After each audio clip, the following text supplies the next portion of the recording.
Pada kesempatan kali ini, tim Jejak Jeneng Indramayu akan menelisik kisah sejarah tentang salah satu Kiai NU yang alim, zuhud dan karismatik. Beliau adalah almarhum Al-Maghfurlah, Kiai Amin Mubarok. Kiai Amin Mubarok semasa kecilnya dihabiskan dengan belajar ilmu agama. Beliau awal kali nyantri dan belajar ilmu agama di Pondok Pesantren Kempek Kabupaten Cirebon, di bawah asuhan Kiai Akil Siroj. Beliau juga mempelajari ilmu Al-Quran dari Kiai Umar Soleh.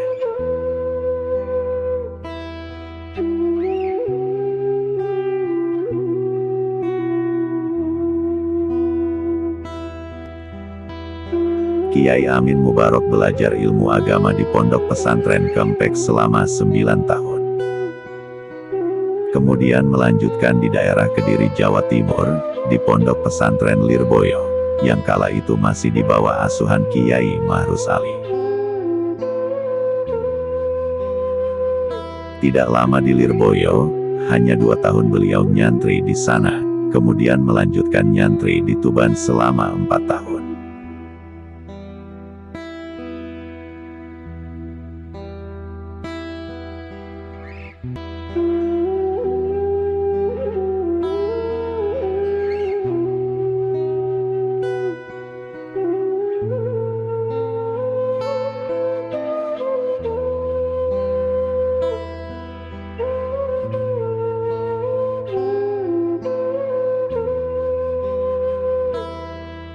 Pada tahun 1967, Kiai Amin Mubarok pulang ke daerahnya di Kertasmaya, Indramayu, untuk mengamalkan ilmu agama Islam yang sudah ia pelajari dari beberapa pondok pesantren.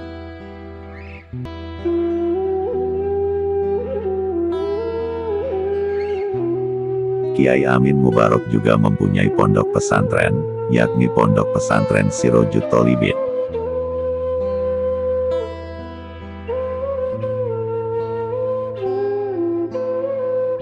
Kala itu banyak santri-santri dari beberapa wilayah di Kabupaten Indramayu yang pernah nyantri di pondok pesantren tersebut.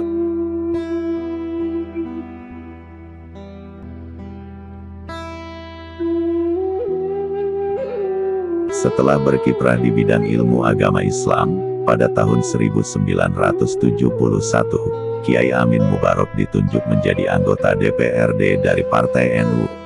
Dan dari situlah beliau mulai merambah ke dunia pendidikan formal, dengan membuat sebuah yayasan pendidikan, yang saat ini diteruskan oleh putra-putrinya.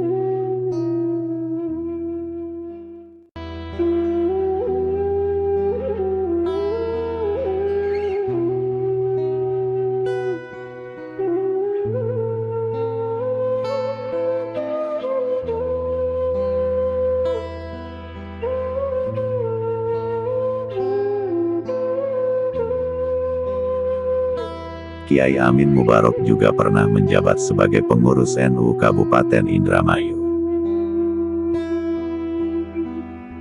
Menurut putra beliau, Gus Ibnu Hajar Amin, Kiai Amin Mubarok adalah sosok ayah yang sangat bertanggung jawab, menyayangi semua kalangan, bukan hanya keluarga saja, namun masyarakat sekitar pun beliau selalu mengayomi.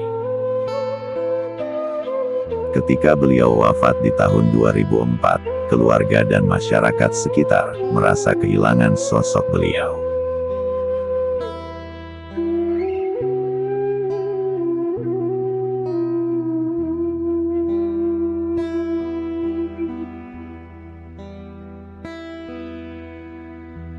Banyak kenangan-kenangan saat ngaji bersamanya.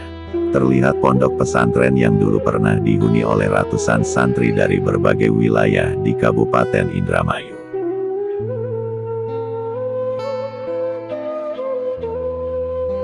Beliau juga gemar bersilaturahmi dengan para kiai sewilayah 3 Cirebon. Mulai dari Buntet, Kempek, Babakan,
Assalamualaikum warahmatullahi wabarakatuh.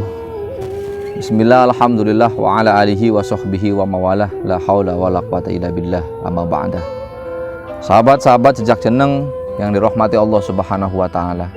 Pada kesempatan sore kali ini, kami tim jejak jeneng Kabupaten Indramayu sedang berada di sebuah pemakaman umum yang terletak di daerah Kertasmaya, Kabupaten Indramayu. Pada kesempatan kali ini, kami akan mencoba menelisik kisah sejarah tokoh NU yang memang beliau adalah sosok tokoh yang alim, yang masyhur di wilayah Kertasmaya ini. Beliau adalah almarhum al-maghfurlah Kiai Haji Amin Mubarok. Bersama kami selaku narasumber, selaku zuriyah beliau Kiai Amin Mubarok, yakni Gus Ibnu Hajar Amin.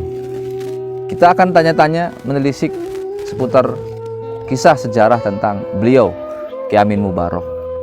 Mulai dari masa beliau belajar, mulai dari pesantren, terus kemudian sampai pendidikan agama beliau, sampai kisah-kisah sejarahnya, bahkan kisah asmara beliau dengan Ibu Nyai mungkin akan diceritakan oleh seorang zuriyah yang tak lain adalah anak beliau sendiri. Perlu diketahui juga bahwa Kiai Amin Mubarok ketika pada saat itu pernah menjabat sebagai Rois Syuriah di PCNU Kabupaten Indramayu. Nah, untuk lebih jelasnya kisah-kisah tentang beliau tokoh-tokoh NU ini, karena memang dalam hal semacam ini ada spesial. Jejak jeneng pada kali ini adalah spesial untuk menyambut Hari Santri. Hari Santri khususnya dari kalangan Nahdlatul Ulama. Kita semua warga santri haruslah bangga karena ketika ada kaum-kaum santri yang ikut berjuang untuk memperjuangkan bangsa dan negara kita tercinta ini. Insya Allah dengan adanya hal yang semacam ini, kita tidak buta akan sejarah, mengenal tokoh-tokoh NU di daerah kita masing-masing. Pada kesempatan kali ini, untuk mengingat kembali, menelisik sejarah tentang tokoh NU itu sendiri. Karena begitu besar jasanya, baik jasa penyebaran agama Islam khususnya Nahdlatul Ulama, sejarah tentang pengorbanan beliau kepada keluarga, bagaimana beliau menjadi suri tauladan keluarga, menjadi panutan masyarakat, seorang yang sosialis, seseorang yang zuhud ketika kita mendengar yang namanya sosok Kiai Amin Mubarok. Untuk lebih jelasnya, mari kita sama-sama dengarkan beberapa kisah cerita, walaupun hanya sedikit, akan tetapi ini akan dijadikan sebagai motivasi kita untuk ke depan, khususnya warga-warga Nahdiyin, lembaga otonom, lembaga-lembaga lainnya, dari mulai Ansor, Banser, Fatayat, Muslimat, dan lain sebagainya. Ini dijadikan pelajaran bahwa sedikit kita mengenal tokoh-tokoh NU yang berada di daerah kita masing-masing. Siapa beliau, bagaimana kisahnya, dan ini dijadikan sebagai bentuk rasa takdim wa takriman kita terhadap peninggalan-peninggalan dulu oleh ulama-ulama Nahdlatul Ulama di Kabupaten Indramayu khususnya. Assalamualaikum Gus. Waalaikumsalam warahmatullahi wabarakatuh. Sehat Gus? Baik kabarnya? Enggak. Nah, kami ingin bertanya nih Gus. Oh iya, tentang sejarah tentang beliau ini. Sejarah tentang beliau Kiai Amin Mubarok. Itu boleh dikisahkan Gus. Dari mulai awal beliau nyantri, mengecam pendidikan, dari mulai awal nih Gus, dari mulai madrasah sampai mondok, sampai dengan keilmuan beliau, itu mungkin bisa diceritakan Gus. Monggo. Oke, terima kasih banyak Kang atas waktunya. Assalamualaikum warahmatullahi wabarakatuh. Waalaikumsalam. Sosok Kiai Amin Mubarok bagi saya pribadi bukan cuma seorang ayah, tapi juga seorang sahabat, bisa juga sebagai mentor saya dalam bersosial ya. Jadi sosok Kiai Amin itu pertama kali beliau itu menginjak pesantren adalah pesantren di Kempek. Saat itu pesantren Kempek diasuh dengan Ki Akil dan Kiai Haji Umar Soleh. Jadi kalau sanad Qur'annya ke Ki Umar Soleh, kalau sorob dan nahwunya segala macam di ilmu alat, bapak saya dulu sama Ki Akil. Ki Akil Siroj ini adalah bapak dari Kiai Said Akil Siroj. Nah, di Kempek ini kurang lebih sampai 9 tahun. 9 tahun di Kempek, dan kemudian jejak pendidikannya dilanjutkan sampai ke Lirboyo di zamannya Mbak Makrus. Tapi itu juga itu nggak lama, sekitar 2 tahunan. Dan kemudian dari pesantren dari sana itu Lirboyo itu kemudian dilanjutkan ke sebuah pesantren yang ada di Tuban, namanya pesantren Tanggir di Kecamatan Singgahan, Tuban. Di sana sampai 4 tahun lah. Sampai 4 tahun itu ayah saya kemudian pulang tahun 67 pasca G30 SPKI meletus. Nah, pulang itu kemudian beliau langsung dinikahkan sama ya yang saat sekarang menjadi ibu saya ya. Ibu saya itu masih keponakan dari bapak saya. Jadi masih, kalau masih sifatnya mamang lah ya, masih sifat mamang. Nah, pasca beliau itu menikah, beliau kemudian ditunjuk menjadi anggota DPRD dari Partai Nahdlatul Ulama sebelum partai itu difusi, dilebur menjadi satu tahun 71. Dan setelah difusi jadi partai baru, tidak lagi berkecimpung di dunia perpolitikan, fokus ke dakwah dan ke santri-santrinya. Nah, kemudian selama 24 tahun lah sampai kita muktamar ke 27 Situbondo tahun 84. Selama 14 tahun itu suka duka menjadi pengurus cabang di NU yang dihimpit oleh kekuatan fasisme saat itu, militer, Orde Baru kejam. Bahkan sampai terakhir itu ayah saya sempat ditahan tanpa sidang tahun 82. Saya masih ingat sepulang jam 1 malam itu ngaji kan, kalau pas jadwalnya itu malam itu biasa ya, tabligh keliling lah.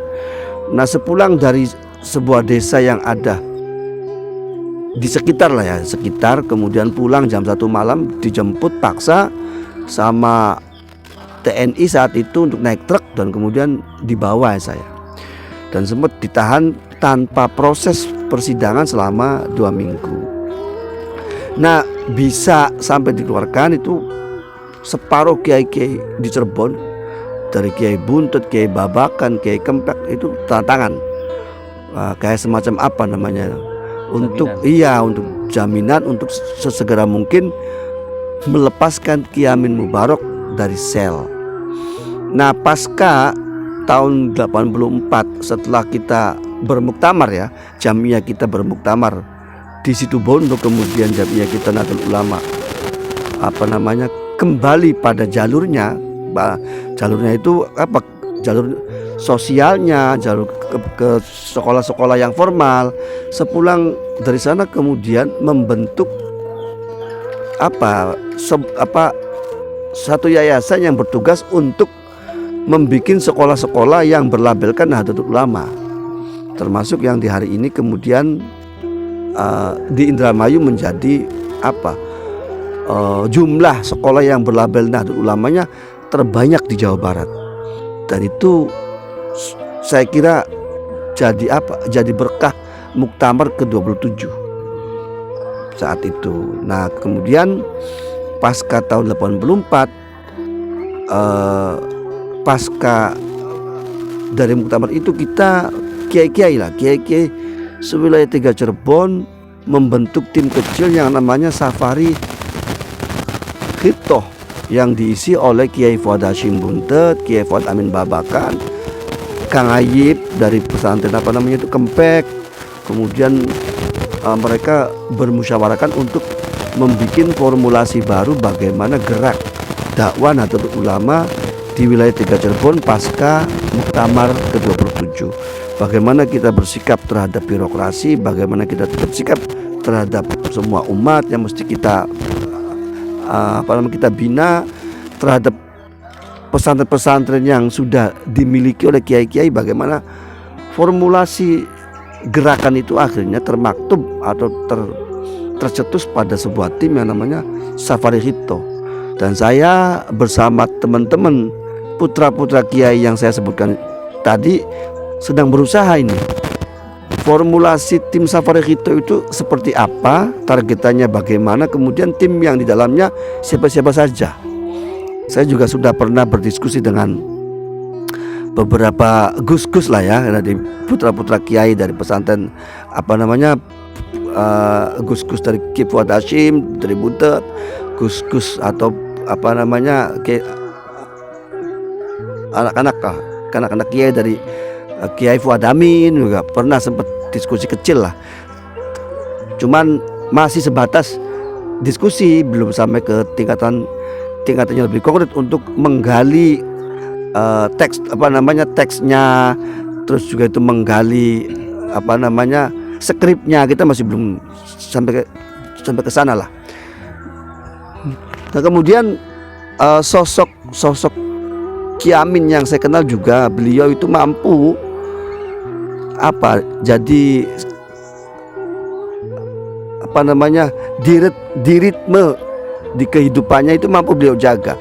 Bagaimana beliau mampu membina komunikasi dengan birokrat, mampu menjalin komunikasi dengan pesantren yang ada di wilayah 3 Cirebon, dari mulai Babakan, Kempek, Balarante, Buntet sampai ke Gedongan. Insya Allah semua paham dan semua juga tahu persis siapa sosok Ki Amin Mubarok. Nah, kemudian jadwalnya sehari-hari dia tetap fokus. Saya itu kalau dulu itu ngaji dari mulai tasripan sampai iqlal sampai asmawi itu memang formatnya itu hafalan, tapi jurmiyah, kholid, takrib itu enggak. Sistemnya itu baca lah. Nah, setelah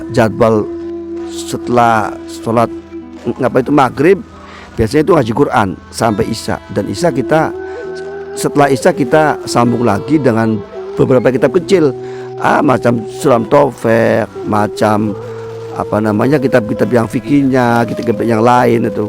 Biasanya kalau khatam diganti kitab lagi, terus begitu. Nah, kalau subuh itu kalau jadwal tablignya itu nggak jauh, beliau ya pasti ngisi ngaji kitab lagi. Zuhur, nah setiap 1 minggu 2 kali dia punya jadwal juga itu ngaji kuping lah dengan ya orang sekitar lah. Iya, dengan masyarakat sekitar. Nah, itu ada dua tempat yang beliau secara rutin beliau datang. Nah, kalau per minggu itu Sabtu dia buka. Biasanya itu ngaji untuk kiai-kiai yang sudah berada di rumah. Sabtu itu jam 2 siang. Biasanya itu ayah buka kitab pengajian, sistemnya diskusi juga dengan kiai-kiai yang sudah berada di rumah. Maksudnya santri-santri tua yang sudah berada di rumah sambil dijaga lah, sambil kayak begitu. Nah, yang tahu persis bahwa beliau punya kiprah di Nahdlatul Ulama mungkin ya sahabat-sahabat beliau juga. Sekalipun saya juga tahu persis bagaimana sosok Ki Amin ini selama dari mulai beliau datang dari pesantren tahun 67 sampai beliau wafat tahun 2024, hidupnya, jiwanya, juga raganya tidak akan pernah lepas dari Jamiyah Nahdlatul Ulama. Beliau akan melakukan segalanya untuk Jamiyah Nahdlatul Ulama. Dan ini yang kemudian tertanam juga pada dada putra-putrinya. Saya menjadi pengurus itu di tingkatan yang Ansor itu PAC Kertas Maya, tapi saya sudah cukup bangga menjadi pengurus di tubuh Jamiyah Nahdlatul Ulama, sekalipun dalam sekup satu kecamatan. Dan itu mungkin saja Kang cuma sedikit ya, cuma sekilas deskripsi, nanti diskusinya bisa akan lebih panjang, soalnya hanya dari saya kan, bukan dari teman-teman yang lain, bukan cuma dari sahabat-sahabat mama yang lain, dan atau juga dari apa ya, sesama yang dulunya menjadi yang masuk di struktural pengurus di masa baktinya Kiai Amin Mubarok selama beliau masih menjabat sebagai yaitu Rois Syuriah ya, Baik. di PCNU terbaik. Baik. Sekian Kang, terima kasih. Masih ada sedikit pertanyaan nih, Gus. Ngomong, siap. Ada sedikit pertanyaan. Ini tadi sosok beliau mulai dari awal ya, awal pertama kali nyantri, awal pertama kali belajar tentang ilmu agama dan lain sebagainya. Terus kemudian kegiatan beliau sehari-hari. Nah, sosok beliau ini Kiai Amin Mubarok ini bagaimana sih dengan keluarga, dengan anak-anaknya, cara mendidik dengan anak-anaknya menjadi sosok yang seperti sekarang ini gitu loh. Iya. Apakah ada semacam kayak warisan wasiran petuah lah bahasanya, saran-saran dari beliau tadi sudah dikatakan sama Gus Inu bahwa merupakan sebuah mentor dan lain sebagainya, pasti ada yang dicontoh nih Gus nih kepada anak-anaknya dan lain sebagainya. Monggo minta diceritakan hanya sekilas saja Gus. Oke, satu yang paling didikan dari seorang ayah yang sampai saat sekarang itu paling tertancap betul itu ya cuma satu, belajar dan belajar dimanapun kamu ditempatkan. Kamu mau jadi apa besok, diniatinya cuma satu, niatnya cuma satu, untuk belajar. Belajar itu bukan cuma di buku, bukan cuma di kelas, bukan cuma di kitab, tapi ketika kita ditempa dengan sebuah cerita, sebuah kisah, itu akan lebih tertancap lagi. Sehingga didikan itu kemudian saya lakukan. Di samping juga dulu juga itu ayah saya paling sering, kamu besok harus banyak baca buku, harus banyak bersilaturahmi. Cuma itu. Kemudian untuk menjaga komunikasi dengan semua anak-anaknya, sosok Kiai Amin menjaga jadwal makan. Komunikasinya tertata, tercipta saat di jam-jam makan siang dan makan malam. Biasanya itu makan siang itu beliau nunggu semua anak-anaknya pulang sekolah jam 1 siang lah. Setelah sholat zuhur pasti beliau tunggu semua anak-anaknya pulang dari sekolah, baru beliau. Sore juga, sekalipun dulu saya paling suka bermain bola, tunggu sampai saya selesai bermain bola baru makan. Nah itu yang saya rasa doktrinan juga sebenarnya, menjalin komunikasi dengan putra-putrinya. Baik, terima kasih Gus. Siap. Mungkin itu hanya sekilas saja kisah-kisah tentang beliau dari mulai awal sampai dengan tatanan dengan keluarganya. Nah, untuk segmen berikutnya kita akan melihat nih sosok karomah dari Kiai Amin nih. Artinya tidaklah mungkin sosok beliau itu dalam artian kata baik dari amalannya dan lain sebagainya, agar kita pun masyarakat dan lain sebagainya itu tahu sosok Kiai Amin Mubarok. Pasti tentunya beliau akan mempunyai sebuah karomah yang memang karomah tersebut tidak bisa diwariskan kepada saudaranya, kepada anak-anaknya pun sekaligus, karena memang dengan amalan-amalan yang beliau sering lakukan pasti akan menimbulkan sebuah karomah.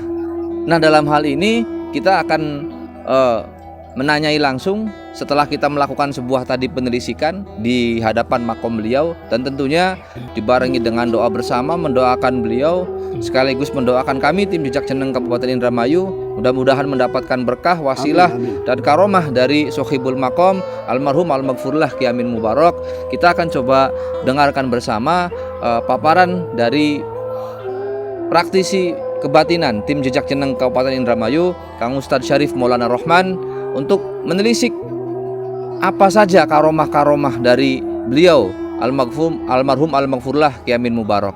Pada beliau silakan untuk menjelaskan. Nah, begini Pak Ustadz, kita tadi sudah berdoa bersama.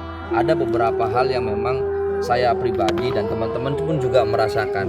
Itu apa saja sih yang ada untuk mendampingi beliau ini? Kayak semacam khodam kah atau hal-hal goib lah, mau dijelaskan? Baik, Assalamualaikum warahmatullahi wabarakatuh. Ya, sahabat-sahabat jejak senang yang dirahmati Allah. Kali ini saya berada di makom seorang kiai yang karismatik dan sangat masyhur di kalangan NU tentunya. Meskipun ini kelihatan sama kita ya sangat sempit ya. Kalau secara batin saya ketika tadi melakukan menelisikan, maka ada sesuatu yang sangat takjub yang saya lihat ketika melihat sekeliling ini, tempat yang sangat indah gitu ya, sangat indah sekali dengan memancarkan cahaya yang putih bagaikan berlian yang terkena sinar. Itu ada apa ya, kelap-kelip cara kita sih ya, berkilau gitu ya. Itu sangat indah sekali dan sangat luas itu.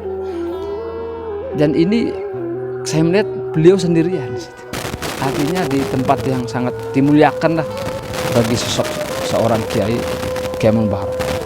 Dan saya juga melihat ada di sini ada seekor macan putih ya, yang setiap hari membaca tasbih untuk beliau. Dan itu saya yakin adalah sebuah karomah dari beliau. Nggak mungkin ada sosok macan putih yang setiap hari bertasbih untuk beliau kalau bukan beliau adalah seorang yang dimuliakan oleh Allah. Itu. Dan yang saya lihat lagi ada sosok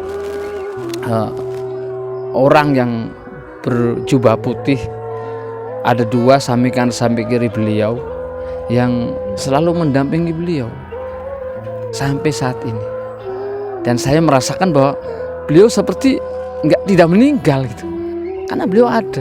Bahkan saya melihat ada seperti beliau setiap hari datang ke rumahnya, datang ke pesantrennya, melihat itu seperti itu. Dan ada pesannya, ada pesan beliau berpesan sangat jelas sekali gitu. Sampai saya pun hampir meneteskan air mata gitu. Tolong bacakan Quran dan kitab yang dibaca tentang membaca Fathul Qorib. Itu pesan beliau. Dan terus sosok beliau ini adalah seorang ahli thariqah, Gus. Thariqah. Dan yang sering dibaca adalah manaqib dan hadiyu yang diistiqomahkan oleh beliau gitu. Itu saja Kiai dari saya. Semoga kita bisa memuliakan beliau seperti makhluk-makhluk Allah yang ada di sini, yang setiap hari memuliakan beliau dengan membaca tasbih untuk beliau. Dan itu adalah bentuk satu memuliakannya makhluk Allah kepada seorang sosok Kiai Amin Mubarak yang insya Allah sampai kiamat macan putih ini nggak akan pergi untuk bertasbih untuk beliau.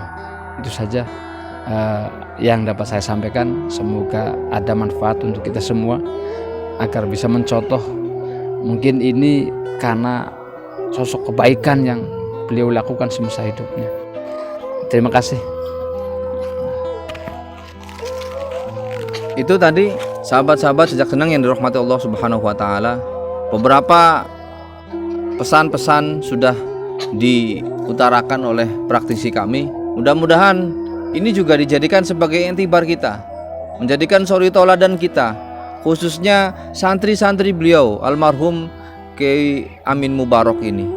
Para santri-santri yang dulu pernah nyantri di pondok beliau, sering kita untuk mengamalkan beberapa amalan-amalan yang beliau istiqomahkan. Di antaranya adalah membaca manaqib dan hadiyu. Insya Allah ketika kita selalu mengamalkan amaliyah-amaliyah yang diberikan oleh kiai-kiai kita, guru-guru kita, karena sejatinya seorang kiai dan seorang guru itu tidak meninggal, karena secara dohir ada sebuah makom dan ruh-ruh beliau, keilmuan beliau ila yaumil qiyamah masih akan tetap ada, karena merupakan sebuah amalan, dan amalan tersebut merupakan amalan yang baik. Insya Allah pun ila yaumil qiyamah amalan itu yang akan menjadikan kita sebuah kenikmatan yang sebenar-benarnya nikmat, yaitu surganya Allah Subhanahu wa taala.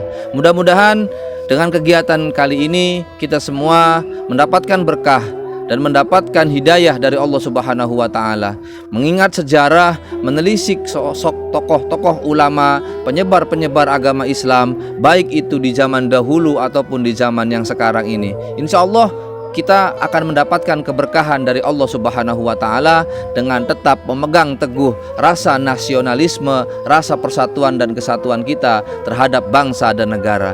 Itu saja yang dapat kami sampaikan. Mohon maaf atas segala kekurangan dan segala kesalahan yang sering kami lakukan, baik dari segi perjalanan ataupun kegiatan yang ini kita lakukan. Karena apa? Karena ketika dalam menelisik sebuah sejarah, pasti tentu akan ada perbedaan. Namun jangan jadikan perbedaan itu sebagai satu permasalahan. Jadikanlah perbedaan itu sebagai warna yang satu sama lain saling mengindahkan, sehingga menjadi sebuah bentuk yang indah dan jadi karangan ilmiah yang enak untuk dipandang mata. Wallahul muwaffiq ila aqwamit thoriq. Wassalamualaikum warahmatullahi wabarakatuh. Waalaikumsalam.